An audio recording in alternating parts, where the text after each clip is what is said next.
4 games in. What was the plan with Blaine, or kind of how do you plan on managing that going forward? I know it'll evolve, but kind of where you're at right now.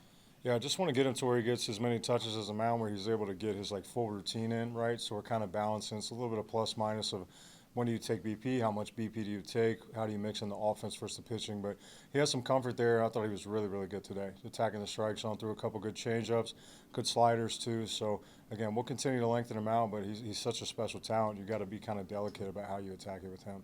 I know, like Ben said, it'll evolve, but could he have gone longer? Is he stretched out enough to have maybe gone another inning? 100%. Yeah, no, he is. Again, we just want him to wanted to be very specific with the task today. Was, hey, I want you to attack these first 3 hitters and then go in and do your thing with the bat. So he executed that, and then I'll get with Ryan and the rest of the crew and see what the plan is for next week. What do y'all like about him as an opener? I just think what's not to like, right? I mean, he's left-handed. It's 95, 96 miles an hour with some competitiveness, and then he's got some metrics. It's like 7-foot extension, so it's going to play hotter even than the velo says. But again, just the way he attacked the strike zone, we just want him to be a little more athletic, and he's done that with Ren on the mound. I mean, he's such a dynamic athlete, loose, and we just want him to do the same things he does on the offensive side, on the pitching side, and I think today was a good start with that. If I'm not mistaken, he was thought to be more of a pitcher coming out of high school, but then he hits more. Last year, how has he evolved or changed as a pitcher since coming out of high school? Well, I think, again, just the more you can touch the mound, right, the better, the more it's going to evolve over the course of time, right? But he's just, again, such a good athlete. We want him to keep what makes him good on the offensive side, I think can help him on the defensive side too, or the pitching side rather. But, again, it's real stuff. It's real. It's not just a guy that gets up there and throws. Like, I mean, he's got a plan and he's trying to execute, and he did really well tonight. Maya got the start today at second base. What went into that decision? And is second base kind of could that be a home base for him? Could that be a long-term solution defensively? We'll see. I mean, we always talk about versatility, right? We got a lot of guys that can play on the dirt, but with Manny playing it safe there, going to give some guys some opportunity to see what they can do. And again, I don't think Mike gets enough credit for his ability on defense, whether it be third or second. Again, he's come a long way with Coach Kivett and put in a lot of work there. So fully confident with getting him in there. He's just swinging the bat so well behind the scenes and attacking each day and making adjustments. And, hits a ball down the left field line. He did the same thing in a live AB earlier this week. So he's shown some real aptitude and being able to make those adjustments, which heading into SEC plays, that's the name of the game. You got to be able to adjust in the chess match, and he's doing some things very well right now. Abernathy 3 or 4 today. What did you see from him in that put out at the plate? Who's that on? Yeah, no, we're just playing baseball there, right? That's kind of like an organic play, and I always tell our guys be aggressive, not reckless. Some people may say, I got 100% support. Again, if they're going to make a play like that, a back corner fade to home plate and get a guy we're just playing hard. Same with Reese. Again, we do our homework on the outfield arms. We just want them to force them to play catch, right? So what is that line and get right up against it? And every now and then there's going to be some outs on the bases, but over the course of 56 games, we always keep track. We're in the positive category about stealing those extra 90 feet when we can. You got 5 hits out of Jay and Ariel at the bottom of the order. How big is that production out of those 2 guys at the bottom? It's massive. I mean, again, they're more than capable of doing it. Again, Jay, too, took some good swings, hit some balls to the track.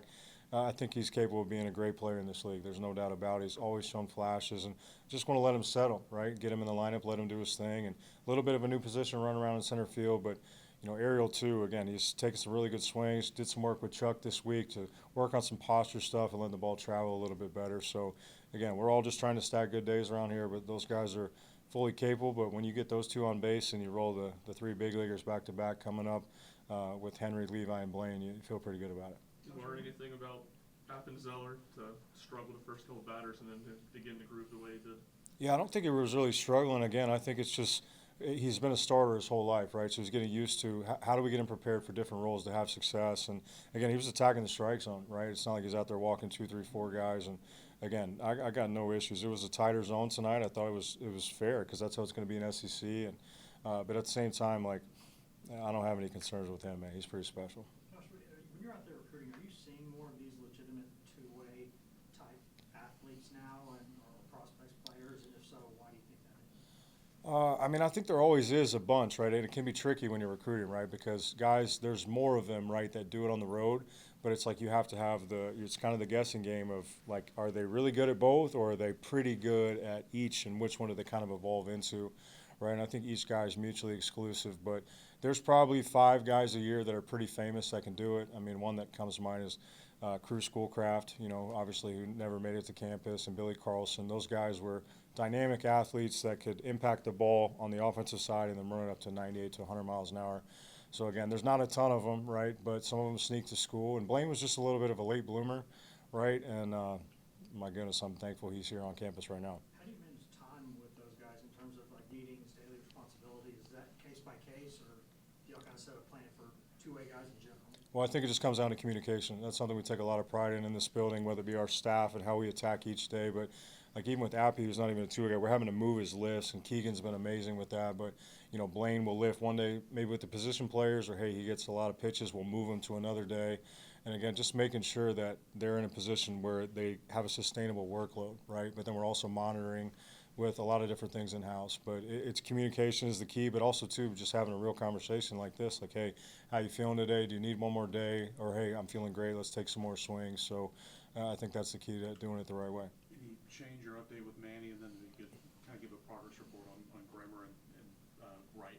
Sure. Yeah, Manny's hand looks great. The swelling has really, really gone down. So feel confident about him going into the weekend. Obviously, I want him to be able to play catch and go through a full practice day. So we'll see what Woody says tomorrow going in. But we got a few days.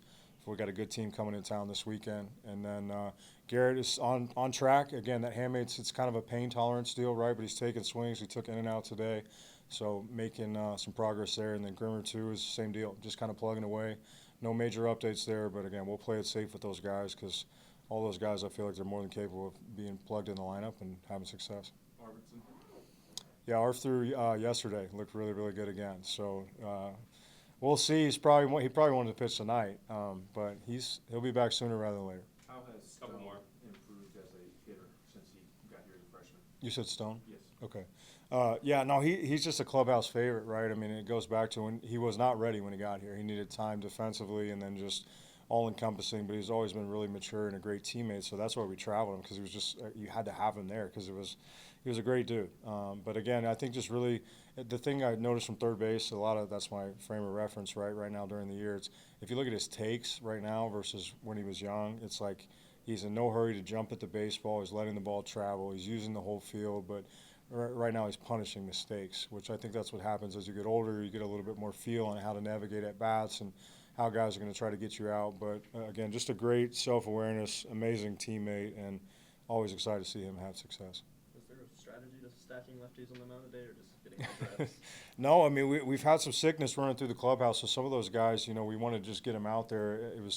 There was really no plan, right, when it came to that. Like, hey, it's got to be left-handed, but we almost went down the line. Ren and I talked about it. Hey, let's go with this strategy, get this guys this many pitches. And Chandler Day was warming up. That was the one, so we didn't complete the effort all the way around, but wanted to get Beefheart back out there before we go into our next series this weekend.